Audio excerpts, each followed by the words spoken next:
A paz de Cristo, irmãos. Graças a Deus que nos reunimos mais uma vez para meditar na bendita e gloriosa palavra do Senhor. A palavra de Deus não nos cansa, né?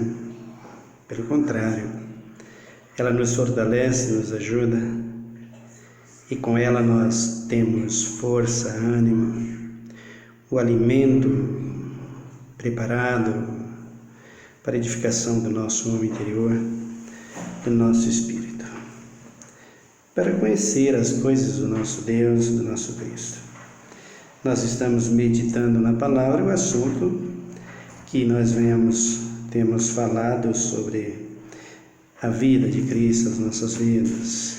Já passamos por muitos assuntos e nós estamos aqui detidos no Anticristo, que faz parte desse inferno terrível que passa a humanidade e que ele nem se manifestou ainda. O pior está bem na frente ainda, viu? Está difícil agora, meus irmãos? Está terrível, né? Bota terrível daqui para frente que você, se tiver aqui, vai ver. Mas, irmãos, a gente quer ouvir uma palavra de conforto. A gente está aqui para ouvir uma palavra de conforto. Quero ouvir o canal para ouvir uma palavra de conforto. A palavra de conforto é essa: ser fiel até a morte e dar-te-ei a coroa da vida. Não tem outra fonte. Não, mas eu quero enriquecer. Trabalha. Seja fiel a Deus que Ele te prospera. Isso é normal, a vida é assim. Eu quero saúde. Isso sim. Cristo te dá saúde. Preserve bem o seu corpo, cuida bem da sua boquinha, né? Porque o que está sendo ingerido por aí é o que mais contribui para a destruição do corpo. Então, essas coisas são naturais. Então, o ser humano passa por isso. Nós temos que entender isso. A maioria passa de um modo exagerado porque são rebeldes contra si mesmo, contra o seu próprio corpo. Enche a sua boca, seu estômago de tudo que é porcaria, alimentos inflamáveis, como álcool, drogas, cigarros. Quer ter vida longa, meus irmãos, com isso? Indo para esses caminhos, existe isso. Então você mesmo faz o dano, você mesmo faz a destruição e causa o dano. Agora estou falando para você de lutas e tribulações por causa da salvação, do Evangelho, por causa do Cristo que morreu na cruz. Esse é o verdadeiro objetivo do irmão na igreja. Eu estou na igreja por causa disso. Estou na igreja esperando que Ele me dê um carro novo, uma Ferrari, sabe, um carrão, que Ele me faz ter uma mansão lá no Jardim Europa, no Alphaville. Não atrás disso não, um jatinho para eu passear. Nunca passou pela minha cabeça, nunca. Eu sempre tive, pela graça e a misericórdia, o que comer e o que beber. Nunca faltou cobertor para me cobrir nos dias de frio. O sol nunca deixou de brilhar para mim. O frio nunca deixou de tocar em mim. A chuva nunca deixou de cair sobre a minha terra. Isso é maravilhoso, isso é tesouro precioso que Deus preparou para as nossas vidas, para mim. Estou satisfeito. Estou na igreja para servir a Cristo e pregar o Evangelho. Tenho certeza que se você for fiel e sincero, Deus vai prosperar, como não? Mas você não precisa bancar os ridículos que está sendo bancado pelas igrejas. Eu não preciso bancar tudo isso para ser pastor, para ser pregador, para ser apóstolo, para ser nada disso. Tudo que sou no Evangelho é o que Deus chamou para ser. E isso para mim é o que me interessa. É o que me interessa. Então o que interessa para o cristão é servir a Deus. E se tem que dar a sua própria vida por amor ao Evangelho, lembra que primeiro Cristo deu a vida para você, que os apóstolos deram a vida para você e que os profetas deram as suas vidas por você. Então respeite isso e sigam. Se tiver que morrer por causa do Evangelho, claro, Faça isso. E é para isso que o anticristo vem provando os crentes. Ou tentando e Deus permitindo como provação para saber quem é, quem não é. Ou nós somos, ou nós não somos. A igreja que está por aí já provou que não são coisa nenhuma no que diz respeito ao Evangelho a Cristo. São adoradores de homens e seguidores de lideranças particulares, de igrejas particulares. Isso nada a ver com Cristo, tá, queridos? Por isso nós estamos falando sobre o Evangelho. Antes, se você quiser, deixa aí o teu joinha e se inscreva aí no canal, tá bom? Nós vamos meditar na Palavra de Deus. Dá uma olhada aqui no capítulo 2 da segunda carta de Paulo aos Tessalonicenses. Versículo de número 1. Ora, irmãos, quanto à vinda de nosso Senhor Jesus Cristo e a nossa reunião com Ele, rogamo-vos que não vos demovais facilmente do vosso modo de pensar, nem vos perturbeis quer por espírito, quer por palavra, quer por epístola, como se o procedesse de nós mesmos, como se o dia de Cristo já estivesse chegado. Ninguém de maneira alguma vos engane, pois isso não acontecerá, sem que antes venha a apostasia e se manifeste o homem do pecado, o filho da perdição.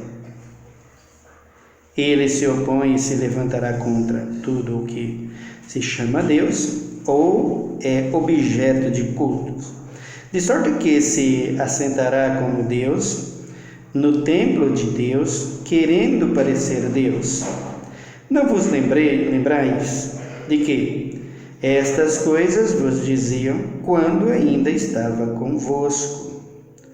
E agora vós sabeis que o detém, para que a seu próprio tempo seja manifesto. Pois já o mistério da injustiça opera, e somente há um que agora o detenha, até que seja afastado.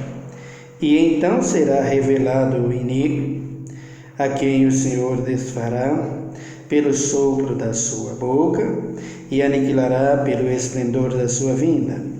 A vinda desse iníquo é segundo a eficácia de Satanás, com todo o poder e sinais e prodígios da mentira, e com todo o engano da injustiça, para os que perecem porque não receberam o amor da verdade para se salvarem. Por isso, Deus enviou a operação do erro para que creia na mentira e para que sejam julgados todos os que não creem na verdade, antes tiveram prazer na iniquidade. Então, meus queridos, o apóstolo Paulo está dizendo aqui, vamos ter uma reunião com Cristo. E todos nós sabemos, os evangelhos nos diz que antes do arrebatamento, Cristo enviará os seus anjos. E eles vai escolher e separar as ovelhas dos bodes. Cuidado com isso. Cuidado que você pensa que é igreja e você acabando sendo um bode, hein? Adoradores de homens não tem lugar no céu. Adoradores de lideranças partidárias, políticas ou igreja não tem lugar no céu. Adorador de qualquer coisa que não seja o Cristo Salvador, o Deus soberano, não tem lugar garantido no céu. Então ele enviará o seu anjo e escolhe os dele, escolhe e transforma. Depois de transformado, ele brada nas nuvens, ressuscita os mortos e juntamente nós subiremos para encontrar nessa grande reunião com ele nas nuvens e subiremos para Nova Jerusalém. Falando assim parece que é mamão com açúcar, né, gente? Mas não é brinquedo não, queridos. Não brinca porque o negócio é muito estreito, ele já disse, é estreito e estreito será sempre. Mas eu sou do tipo que quanto mais as coisas são difíceis para conquistar, mais eu gosto de insistir a conquistá-las, desde que seja lícito. E é lícito lutar e batalhar e correr e marchar em busca da salvação em Cristo Jesus. Está disposta para quem quer. Cristo de braços abertos, os seus braços abertos na cruz. Ele fez isso para que todos tivessem acesso a essa entrada no céu, triunfante, salvo por ele. Quebrou as paredes de separação, os muros de divisão que havia entre nós e eles, que era justamente isso que nós estamos falando, a divisão que havia entre Israel e as demais nações.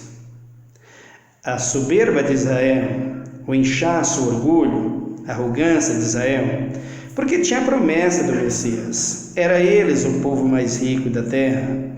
Com isso desprezava as demais nações. E a vida espiritual, que naquele tempo era depositada sobre os apóstolos, sobre a arca da aliança, então eles tinham essa arrogância com eles. Em vez de ser para eles a bênção, era para eles uma arrogância. Dispensava as demais nações, considerava como porcos imundos, como bichos imundos, animais imundos, e só achava que era eles que tinham direito à salvação. Mas Cristo já tinha duas alianças com Abraão, uma em Agar e no seu filho Ismael, e a outra em Isaque, o filho de Abraão é Jacó, ou Isaque, que era o filho de Abraão. O filho de Abraão, Isaque, foi o que recebeu a aliança, e Isaque abençoa Jacó, e através de Jacó vem a nação de Israel. E essa nação de Israel se ensoberbeceu por conta de tudo isso e desprezava. E hoje, será que tem soberba na igreja? Será que tem diferenças na igreja? Pelo gordo, pelo magro, o mais bonitinho, a mais bonitinha, né?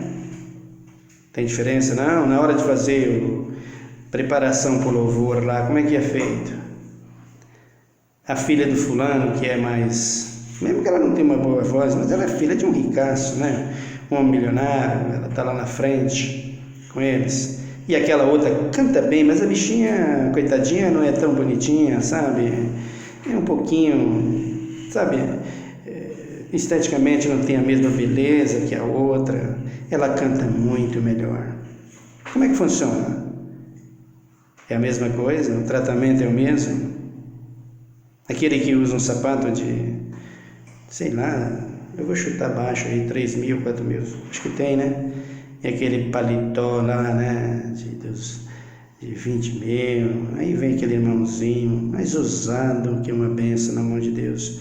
Só que o paletó dele custa R$200, o terno dele custa R$200, como é que fica?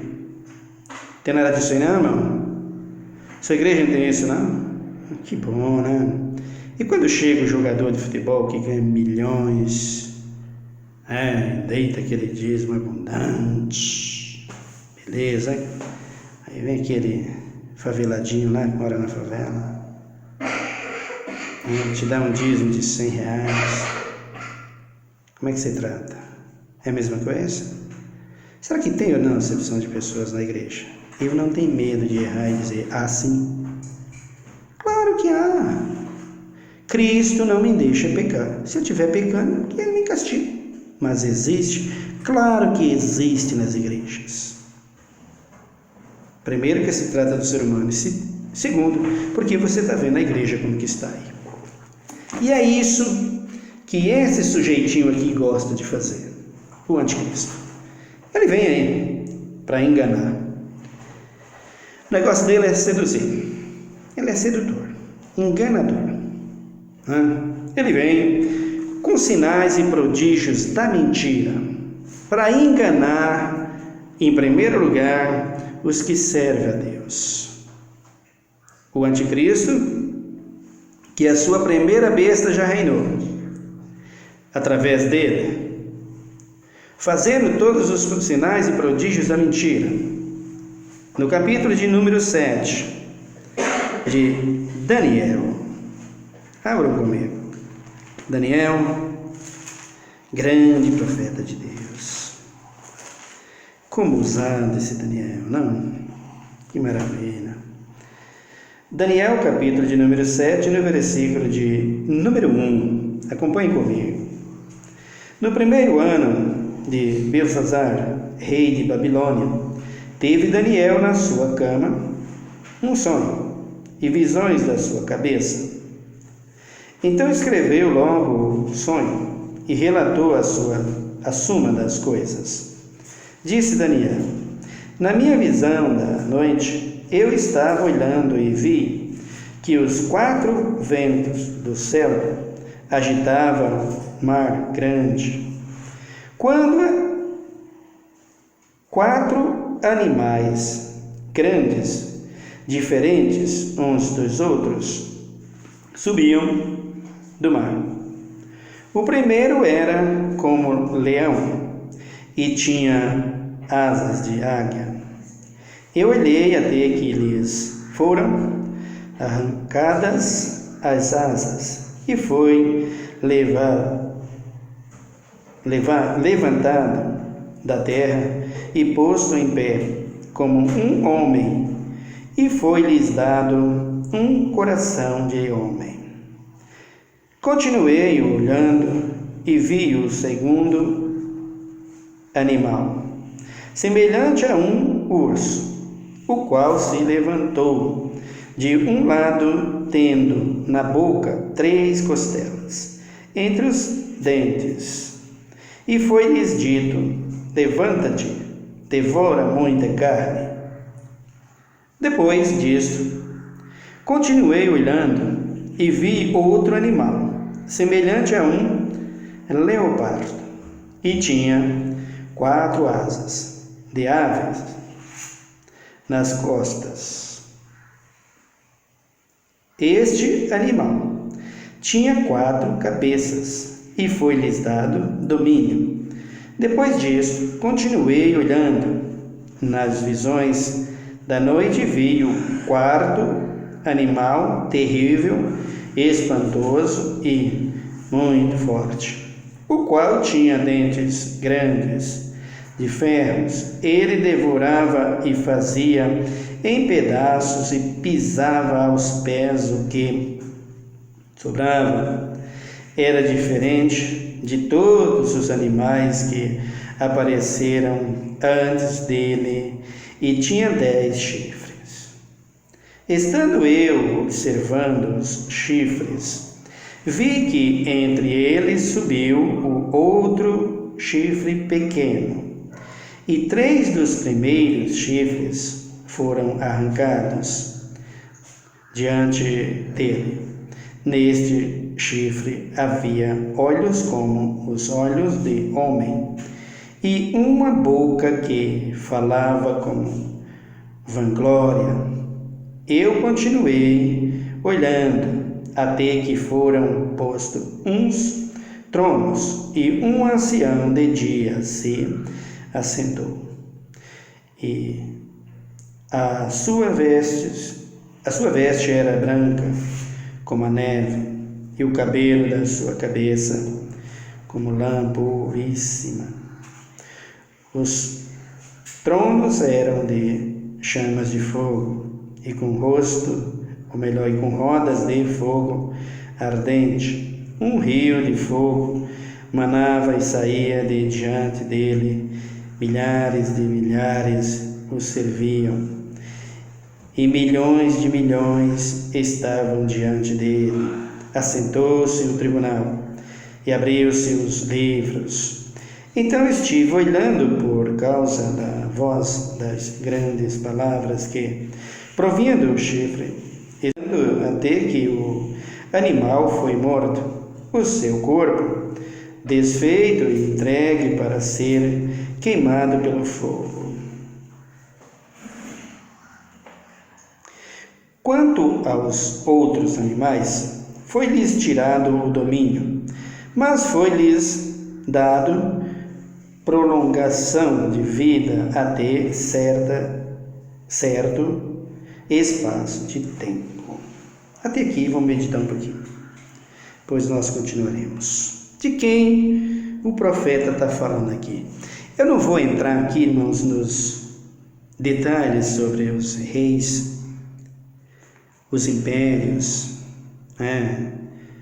as nações que estavam envolvidas com tudo isso, e os chifres que aqui aparecia, que representava reinos. Todas as vezes que você vê a Bíblia falar sobre chifres, animais ferozes como touros, ou melhor, como bodes, carneiros, aqui leopardo, urso, aquele urso com as costelas, com duas costelas dentro da boca, que simbolizava o Império Romano, e vinha os outros reinos aqui, as outras revelações que eram o Império da Pérsia, o Medo-Pérsia,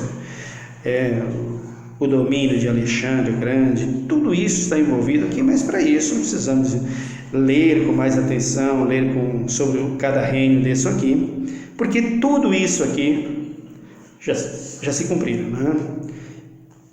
já passou. A maioria desses reinos aqui já se cumpriu.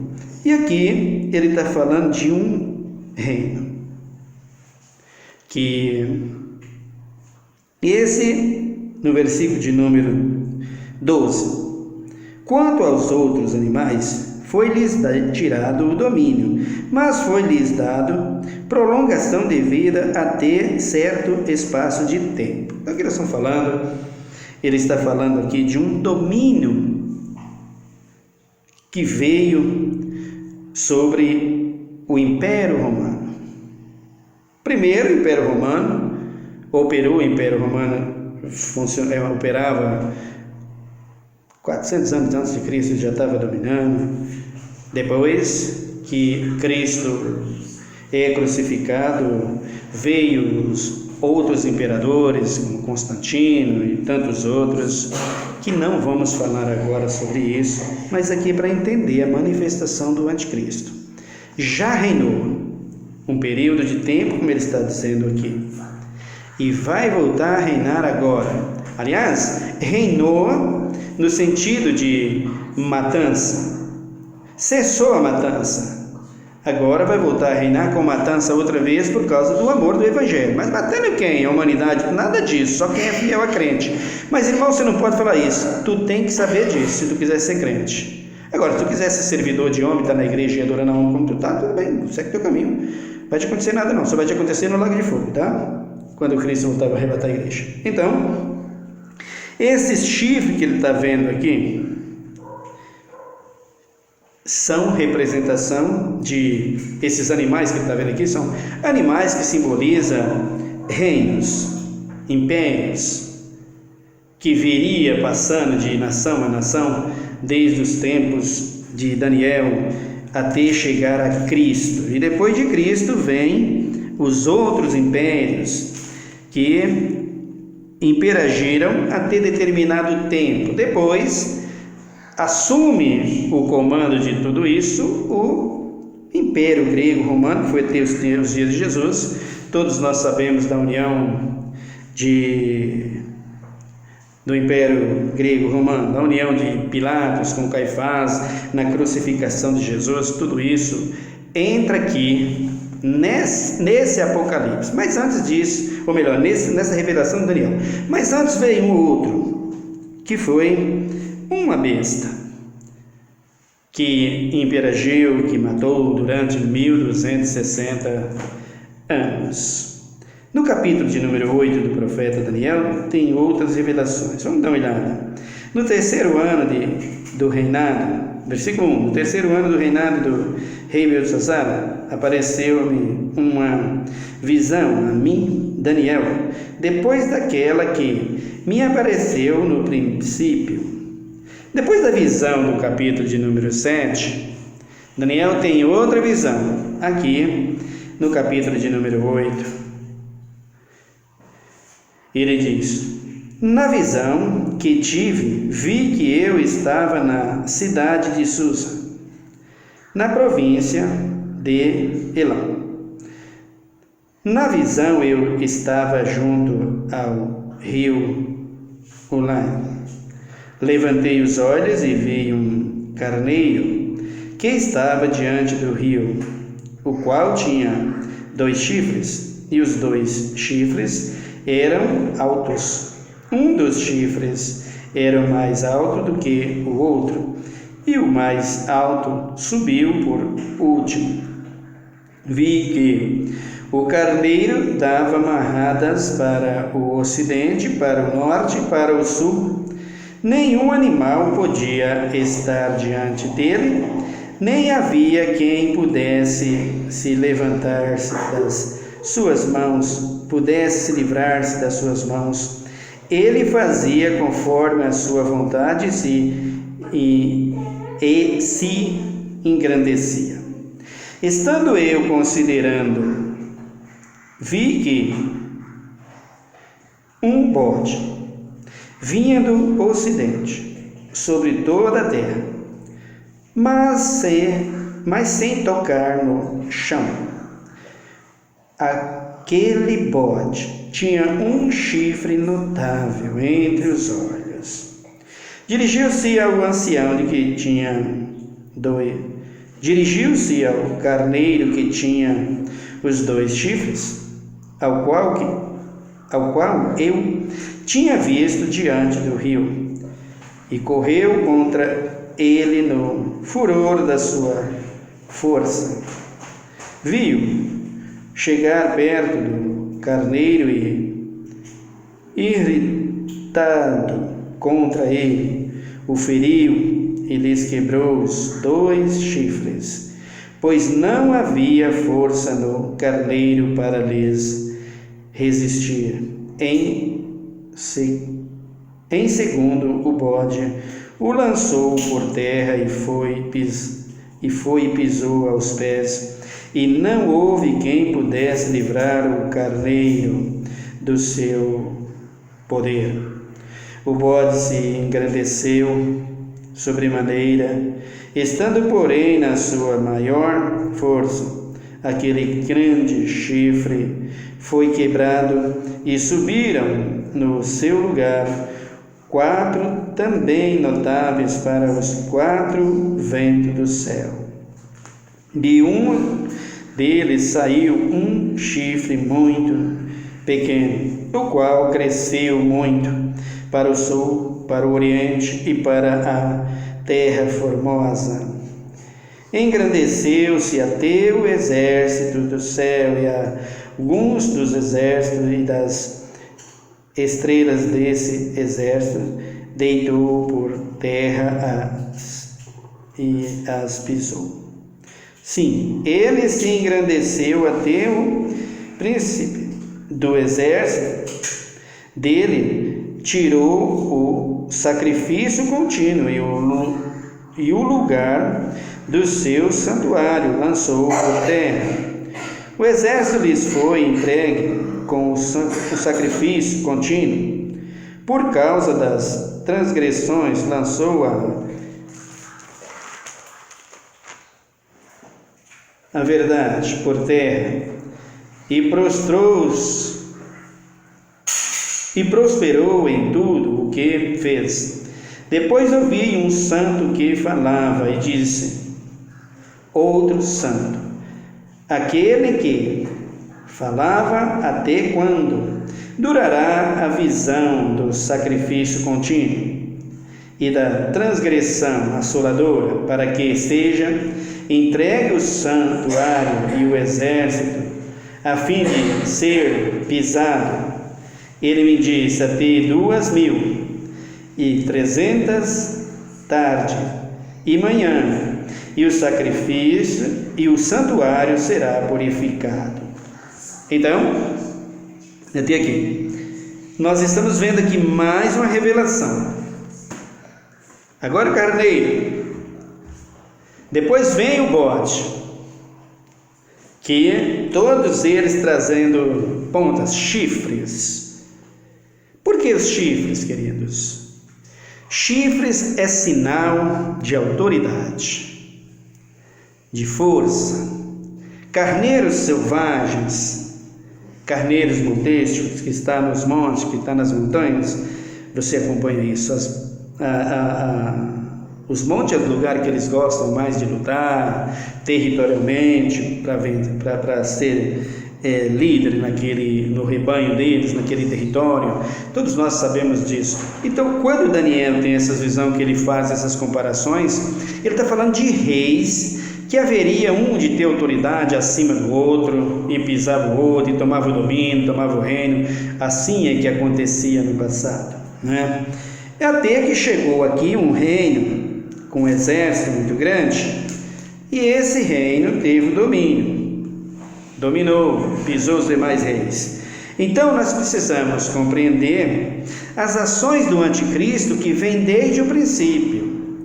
Quando você fala de anticristo, quando você fala de pessoas autoritárias, de pessoas que se consideram dono de si mesmo e do mundo, você fala de pessoas que têm o domínio sobre muitas coisas, então você fala de pessoas que não se submete a Deus e não obedece a Deus. E o primeiro a desobedecer a Deus em todas as áreas foi Satanás e seus demônios. Quando você fala de anticristo, você fala em primeiro lugar de uma pessoa, e assim, ou melhor, em primeiro lugar de Satanás, e de uma pessoa que vai tomar o domínio, ou melhor, que ele vai usar para dominar sobre as pessoas na terra. Então Satanás, desde o princípio, ele quis dominar sobre o domínio sobre os homens, deu riqueza aos homens, deu liberdade aos homens, para que os homens pudessem, na sua ganância, nas suas falsidades,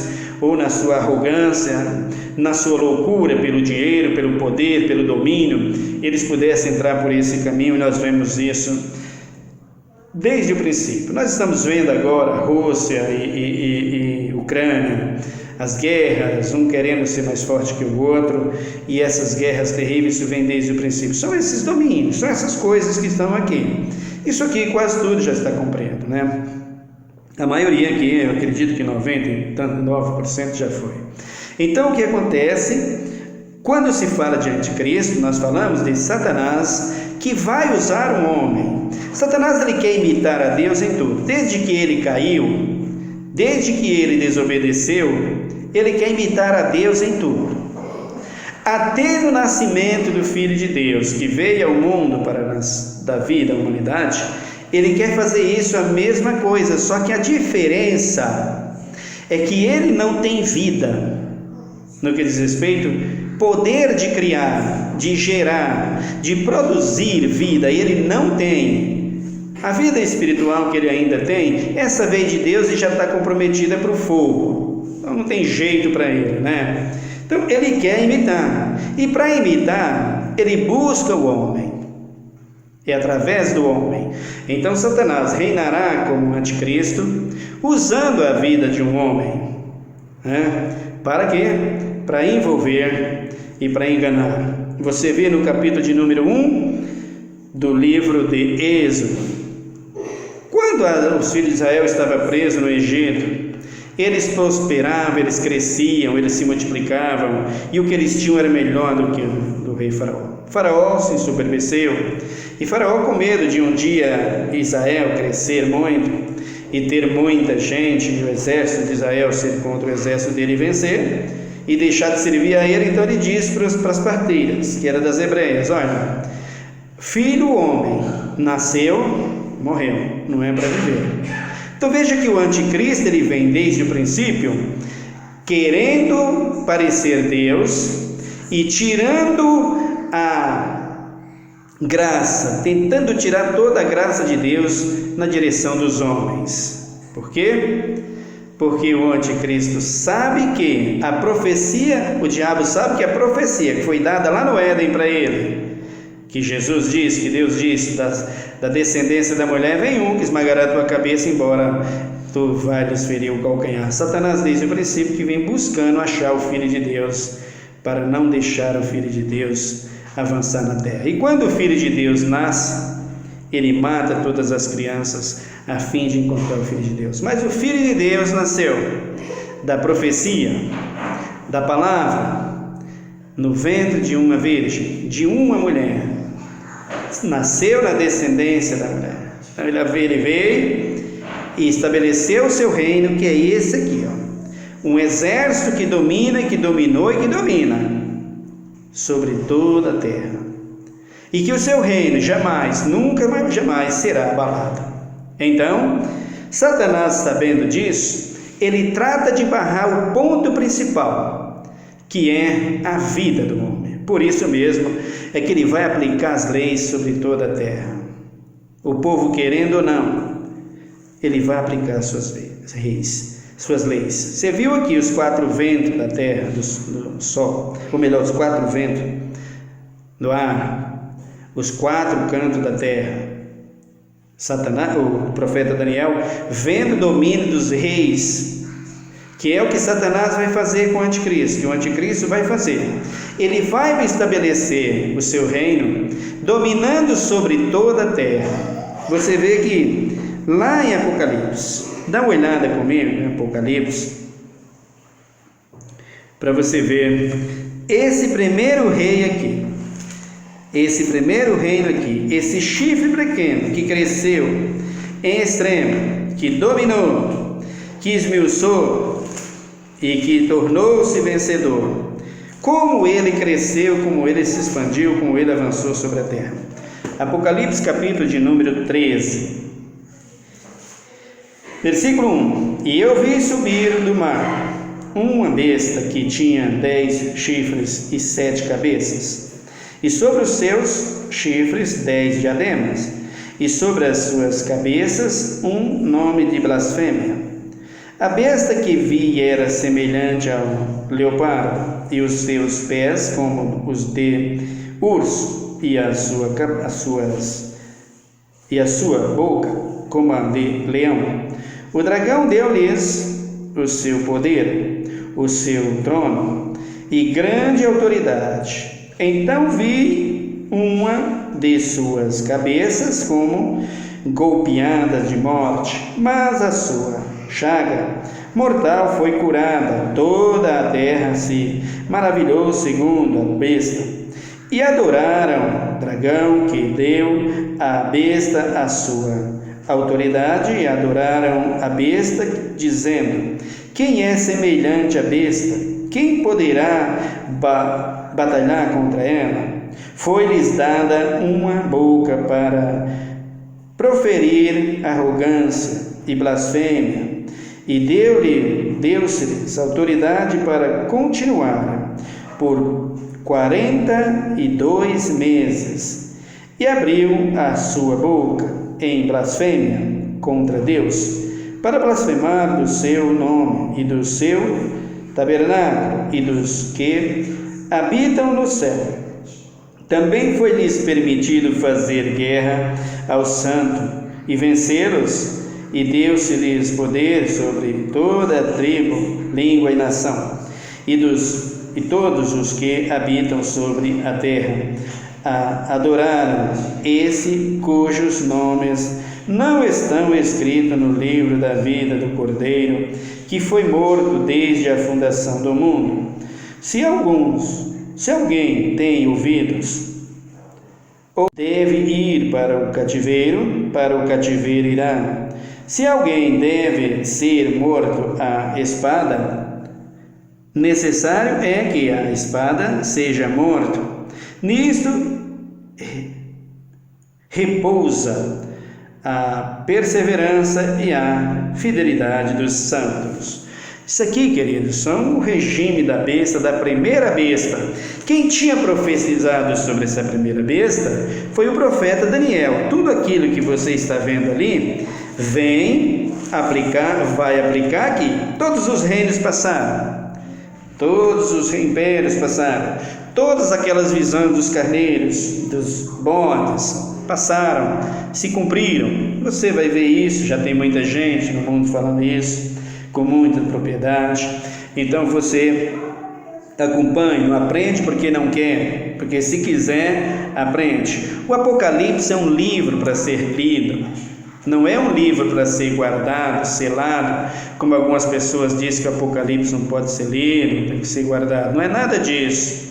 Em primeiro lugar, no capítulo 1 de Apocalipse, versículo 8, ele diz: bem-aventurados são os que leem, e bem-aventurados são os que ouvem as palavras dessa profecia, e guardam as coisas que nela está escrito, porque o fim está próximo. É bem-aventurado. O que Apocalipse não pode ser feito é uma novela. Do Apocalipse não pode se fazer uma novela, mas estudar e compreender e entender é importantíssimo. Você sabe que no livro de Apocalipse, meus queridos, fala de nações, de muitas nações, como por exemplo a França está envolvida no Apocalipse, como por exemplo a Casa Branca, o Reino, os Estados Unidos, fala o Apocalipse, declara sobre ela. Nós precisamos estudar com detalhes para entendermos o que significa isso. Você precisa saber que o livro de Apocalipse é um livro maravilhoso. Ele fala sobre tudo os acontecimentos. E esse desfecho dessas coisas aqui vai se dar ao tempo da segunda manifestação, na segunda besta, na manifestação da segunda besta, que é o domínio desse dragão que deu autoridade à primeira besta, numa ferida de morte. Por que era ferida de morte? Porque ela matou os crentes durante 1260 anos. Você viu ali 42 meses, que dá 3 anos e meio. Quantos dias vai dar 3 anos, ou melhor, quanto tempo vai dar isso? Se você fizer as contas de quantos dias tem, você vai chegar à conclusão que dá 1275 dias por aí, que esses dias que passa aí dos 1260 são por calendários, né? Parte dos calendários, que dá total de 1260 anos, que foi o que Daniel profetizou e o que Apocalipse, João profetizou, que João viu em Apocalipse, o que a besta ia fazer com os crentes, com aqueles que temessem a Deus. E depois vinha a segunda besta, e que está chegando agora. Aonde ela vai entrar? Como ela vai entrar? Você viu Daniel à beira dos rios, dos mares, rios que simbolizam pessoas, muitas águas ali simboliza pessoas, sinal de água, sinal de muita gente, vozes, chifres, sinal de poder e autoridade. Quando você vê aqueles carneiros com pontas, com chifres, você vê que ali existe um domínio forte, porque a força do touro, a força do animal, a força do rinoceronte, a força desses animais fortes, robustos, são os chifres, está nos chifres a força deles. Por exemplo, o urso, a força dele estava na boca, você viu ele com 2 costelas. A força da união que vai haver, você sabia que isso vai acontecer, né? Uma união ecumênica, né? Está preparado para as igrejas, todas as igrejas se unirem, e não é de se estranhar, e não é de a gente buscar, não precisa buscar muito longe, porque as fontes estão aqui em nossas mãos, e nós já estamos vendo aí politicamente as igrejas se unindo. Se unindo com quem? Com a política, trazendo ali os 2 enganos, que você vai ver aqui em Daniel 11, os 2 lados, que é os 2 que imperam agora, direita e esquerda, e igreja, os da esquerda e os da direita, os 2 só beneficiam uma coisa: o anticristo no futuro. Por isso, não que o político está beneficiando o anticristo, não. Se eles se arrependerem, se eles nascerem de novo, se eles for fiéis a Deus, são gente merecedores da graça, do amor de Deus, como todo mundo, como todos nós. Todos têm esse privilégio de se arrepender e se chegar a Cristo. Mas aquele que procede impiamente não vai avante, porque Cristo vai barrar. Então você fica na expectativa aí do próximo vídeo, nós continuarmos sobre o agir do anticristo com a segunda besta. Falaremos um pouco da primeira, tem aquelas marcas, o BMB, que nós não vamos falar sobre isso agora, esses impérios, esses reinos, o significado de cada um desses bondes, de cada uma ponta, de cada um chifre, quem é que reinou, quem é que dominou, que fez tudo isso. Não será nesses vídeos. Depois, com o tempo, nós falaremos sobre tudo isso com muitos detalhes, senão que já tem tanta gente explicando, é só você acompanhar, tá bom? Por enquanto é isso. Nós vamos orar agora nesse momento. Ore comigo, por favor. Senhor, meu Deus, meu Pai, obrigado pela Tua palavra, obrigado pelo Teu amor, pelas Tuas grandes misericórdias. Eis aí o anticristo, eis aí ele chegando. Já reinou uma vez a besta, já reinou uma vez contra os Teus santos e prevaleceram, porque o Senhor permitiu. Santo que é santo não anda guerreando com ninguém. Santo que é santo guerreia contra Satanás e seus demônios, porque essa é a guerra dele. Paulo diz que a nossa luta não é contra carne e sangue. Santo que é santo não anda armado para se defender de coisa alguma, porque é inútil. Jesus, tu diz na tua palavra que as pessoas confiam em carro e em cavalo, mas aquele que confia no Senhor obedece e serve o Senhor o livra. Por isso é que a nossa luta não é contra a carne nem contra o sangue. Então nós queremos tomar as armas da nossa milícia, à direita e à esquerda, para sermos vencedores contra esse terrível animal que está vindo aí, esse terrível sedutor, enganador que é o diabo na figura de um homem, colocando nele o seu coração, as suas intenções, os seus desejos, tomando o coração de carne do homem para colocar nele aquele coração perverso e maligno, que é a natureza de Satanás. Mas o Senhor nos adverte, nos ensina, e nós estamos aqui vendo já essa entrada desse terrível assassino sobre a terra para destruir e para matar e para roubar e assolar toda a humanidade, a fim de que adore a Ele e de que exalte a Ele. E o povo vai fazer, senão que já está fazendo, inclusive dentro daquilo que diz que é a tua igreja, que nós sabemos, e o Senhor sabe, e nós sabemos que não é. São ajuntamentos de povos, de pessoas que dentro das suas religiões diz ser igreja. Graças a Deus por isso, porque lá estão eles, mas o Senhor haverá de tocar e salvar e libertar. Pai, em nome de Jesus, nós queremos te agradecer, porque não há ninguém bom na terra. Não há ninguém bom em teu evangelho, em lugar nenhum. Bom é o Senhor. O homem, para ser bom, precisa ser a semelhança do teu Filho Jesus. E mesmo assim, limitados ao teu grande poder, não tem ninguém bom senão o Senhor. Nós queremos te agradecer e nos humilhar a cada dia perante ti, pela tua soberania, pelo teu amor. E te pedimos que nos use em tuas mãos. Queremos ser provados, se necessário for, para a nossa salvação. Mas queremos a tua presença conosco. Nos livra da arrogância, nos livra do orgulho, porque o princípio da queda é a arrogância, é a soberba, é o inchaço. O provérbio diz que a soberba suscita a queda, o coração altivo a ruína. Assim estão os teus líderes dentro das igrejas, nas suas altivez, na sua soberba, nos seus orgulhos, nos seus inchaços. Nos livra disso, Pai, e nos faz humilhar perante a Ti e reconhecer que não somos nada. Pregar o Evangelho é uma grandeza, é uma joia preciosa que Tu colocou em nossas mãos, Pai, a Tua palavra, essa pérola perfeita e maravilhosa. Usa-nos para o Teu louvor.